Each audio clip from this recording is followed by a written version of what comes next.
Hello everybody, today I'm going to do a video that's a little bit different than what I usually do. I am going to let you know, in my opinion, what are some good beginner kits for people that are just starting out in the hobby. And like I said, this is my recommendation. It's not end all be all, it's just my opinion of it.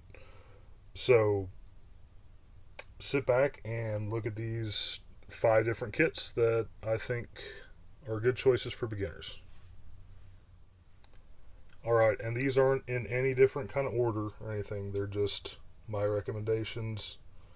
And I've actually got 4 different model companies represented here. So that's kind of neat. First one I'm going to show you, or I recommend, is this 63 Chevy Nova station wagon kit. Mainly because it's a curbside kit. So it would be very good for someone to start out with something like this. You know, you can get a model completed, not a lot of effort into it, low parts count, and you get a cool looking station wagon when you're done. So that would be my recommendation as a beginner kit from AMT. Moving on. The next kit I'm going to recommend is the Chevelle, specifically the 69 or 68 Chevelle from Revell Model Company. It's a new tool on these. They go together amazing, and you get a great product when you're finished. It's also something, if you want to try doing like fuel lines coming from the gas tank to the carburetor, or brake lines or anything like that, it's a great kit because the chassis pan and the frame are separate, so it makes doing that pretty easy. So again, the 69 or the 68, both are great kits. Let's move on to the next one. Alright, this kit here is a Mobius 1953 Hudson Hornet. I've built a couple of these Hudson Hornets, and again, they go together amazingly well, and you get a great finished product when you're done. The instructions are absolutely fabulous. They are colored instructions, a fold-out sheet with color callouts and factory colors that you can paint it, or what they came out with in that year.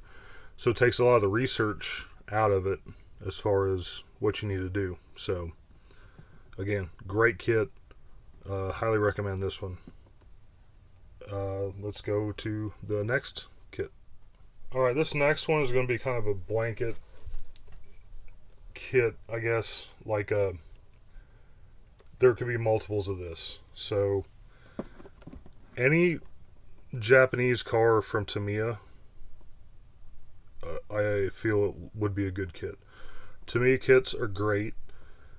The small Japanese cars are generally not that expensive to get, so you know, something to keep in mind there. I think Hobby Link has them for as low as, I'm thinking, $18 before shipping. So depending on what you get, like a Miata, this Nissan. I got this because I'm an 80s kid, so it kind of looks cool for me anyway. So anyways, any kind of Tamiya Japanese car, it would be a good kit I recommend. So here we are to the last one. Be right back.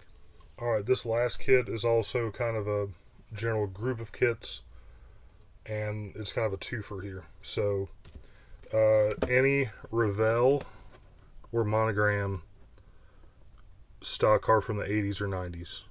That could be GM cars or Fords, whatever you prefer. The kits go together well. They have their quirks, but you have a pretty good finished product when you're done. And especially if you are into the vintage NASCAR stuff, there's a plenty of different aftermarket decals for different body styles of whatever you want to do at Mike's Decals. So, you know, something like this. This is an 84 Monte Carlo Terry Labonte. Chevy Lumina.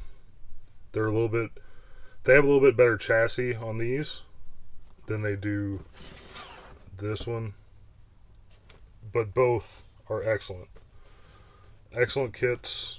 You get a good product when you're done, And like I said, especially if you like NASCAR, you could make your favorite driver from the 80s or 90s and have a pretty good looking model to sit on your shelf when you're done. So those are my recommendations. If you all have any other recommendations, you can leave them in the comments. I'm fine with that. Like I said, this is just my opinion on 5 or so different kits that I feel like are pretty well for a beginner. So have a good day, and I will see you next time. Thank you so much for watching.